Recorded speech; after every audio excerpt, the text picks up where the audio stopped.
안녕하세요. 크립토 노마드입니다. 미국의 첫 비트코인 ETF 출시가 성공적으로 이뤄지면서 비트코인은 단숨에 64,000달러를 뚫어내는 동력을 과시했습니다. 프로쉐어스의 비트코인 선물 ETF는 시장 첫날 거래량 10억 달러를 돌파해내면서 기대 이상의 시장 반응을 이끌어냈습니다. 선물 ETF여서 약발이 다 했다, 시세에 선 반영됐다, 이런 말들이 다 헛소리였다라는 점이 데이터로 확인된 것으로도 볼 수 있습니다. 비트코인에 대한 호불호를 떠나서 시장의 반응이 열광적이다 보니까 시세 전망 역시 전폭적입니다. 비트코인의 경쟁 상대로 거론되는 금 ETF의 경우에는 출시 3일 만에 10억 달러를 돌파했다는 점에서 프로쉐어스의 자산 규모가 500억 달러까지 성장할 수 있을 거라는 분석도 나왔습니다. 이런 열기 속에서 비트코인은 16만 8천 달러까지 상승 가능할 거라는 전망도 함께 제시가 됐는데 펀드 스트레스의 톰 리의 전망 내용 짚어보겠습니다. 이런 가운데 세계 최대 암호화폐 자산 운용사인 그레이스케일은 자사의 비트코인 트러스트를 비트코인에 고정시킨 ETF로 전환하기 위해서 SEC에 정식으로 신청을 했습니다. 선물 ETF 출시가 이루어졌고 시장에서도 긍정적인 반응이 나오고 있는 만큼 SEC가 현물 ETF도 승인을 해야 한다 이렇게 주장을 하고 있는데 이런 가운데 게리 겐슬러 위원장은 비트코인 선물 ETF 출시 첫날 비트코인이 여전히 투기성이 높은 자산이다 이렇게 밝히기도 했습니다. 이른바 비트코인 흡성 대법이 현실화하면서 비트코인이 오른 만큼 대부분의 알트코인들은 힘이 빠진 모습 보이고 있습니다. 하지만 올해 연말까지 비트코인을 주축으로 암호화폐 시장 전반이 아주 특별한 시기가 될 거라는 전망도 제시돼서 눈길을 끌고 있습니다. 알트코인 투자 이후에 답답함을 느끼시는 분들은 참고하시면 좋을 것 같습니다. 비트코인 독주가 펼쳐지는 부분은 어쨌든 시장에 큰 활기가 된다는 점에서 반가운 부분으로 볼 수 있을 것 같습니다. 본격적인 황소불장의 신호가 터져나온 만큼 이런 분위기들 잘 참고하시면 좋을 것 같습니다. 본격적인 시작에 앞서서 좋아요와 구독, 또 알림 설정 꼭 부탁드리겠습니다.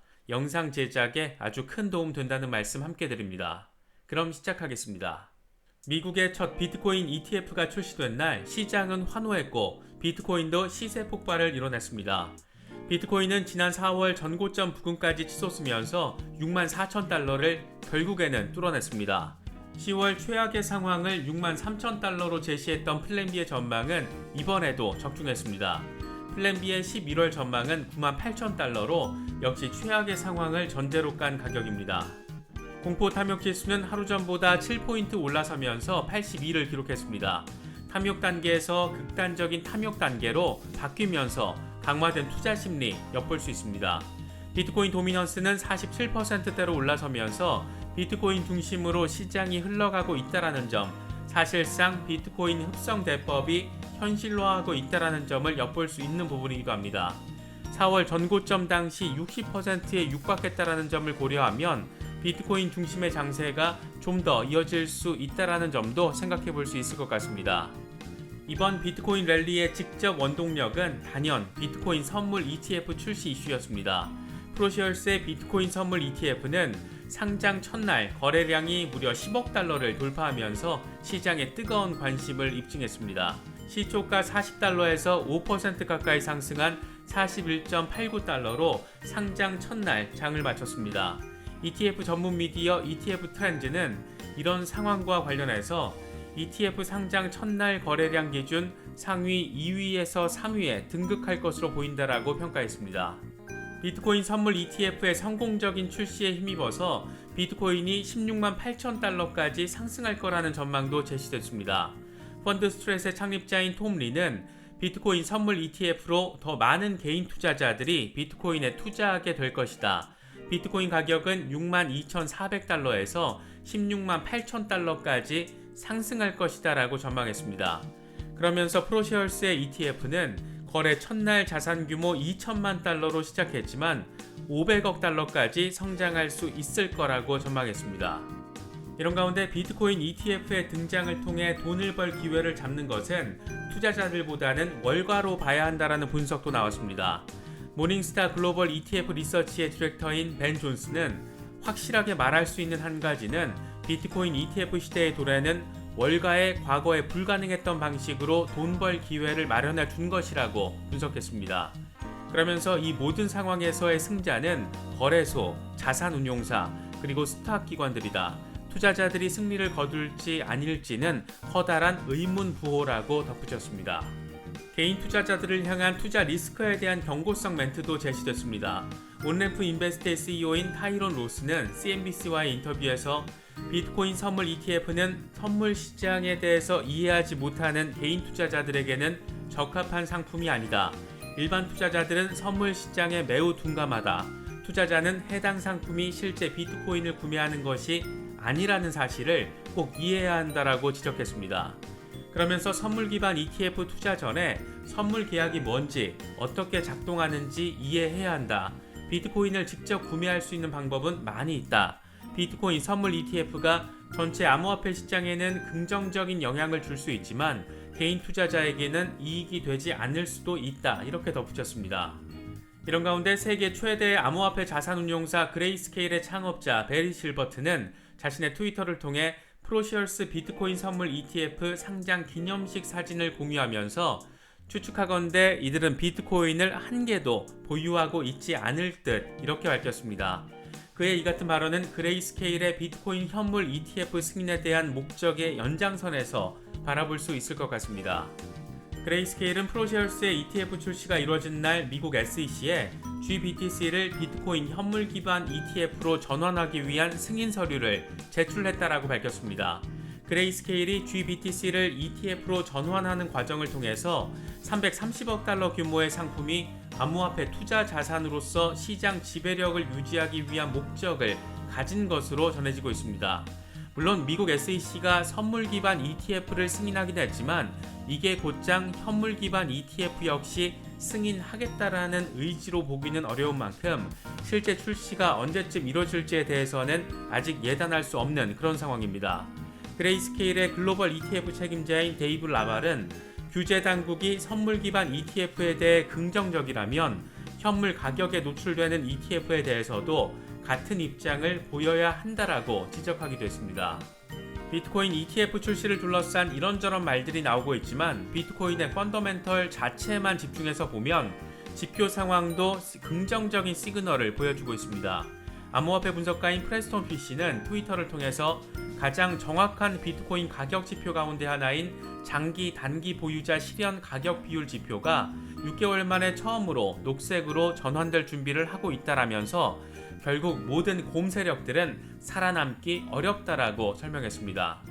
또 다른 암호화폐 애널리스트인 인모탈 역시 비트코인이 포물선 움직임을 준비하고 있다라는 신호를 보내고 있다 이렇게 밝히면서 단기 강세장을 전망했습니다.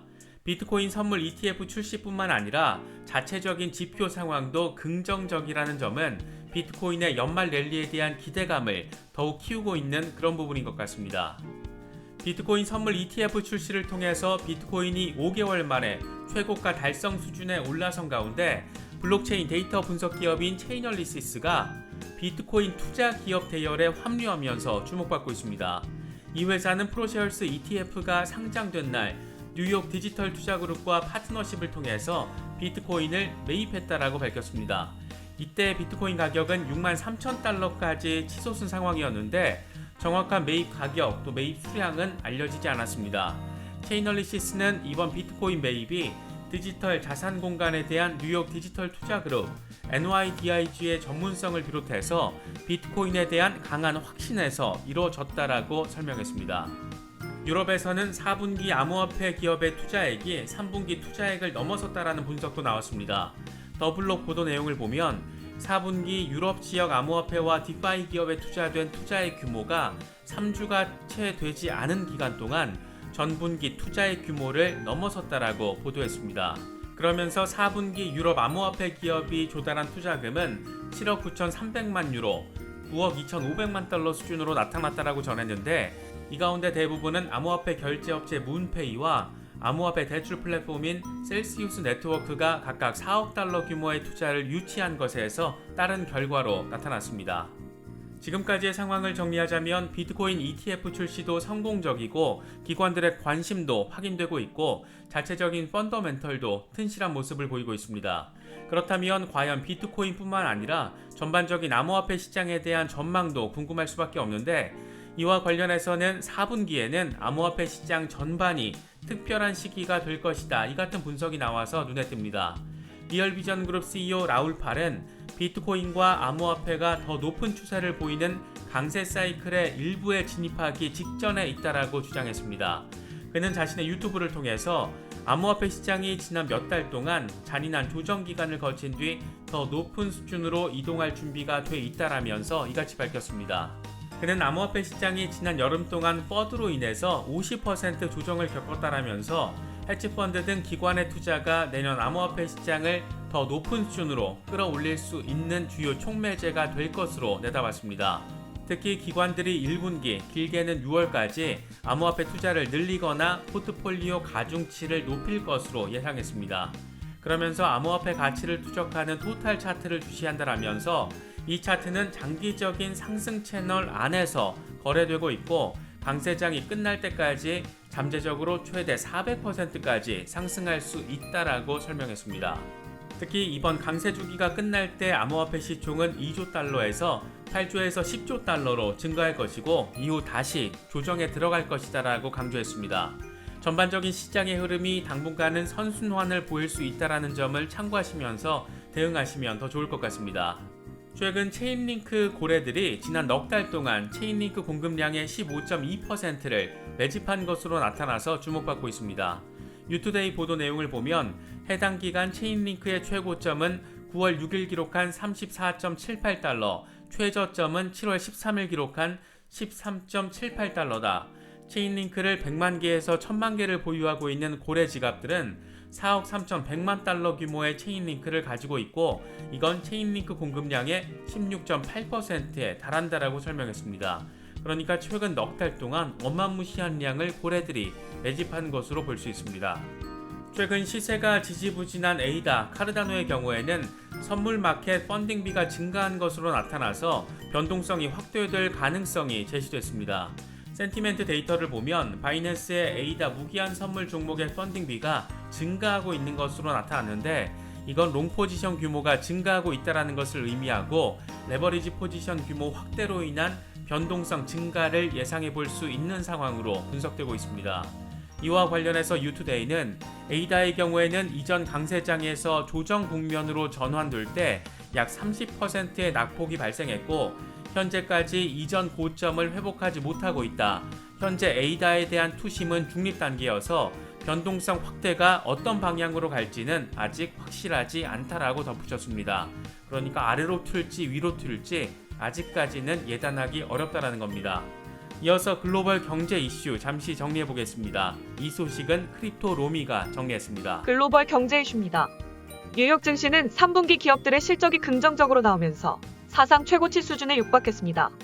다우존스는 0.56% 오른 35,457에 마감했고 S&P 500 지수 역시 0.74% 상승 마감했습니다.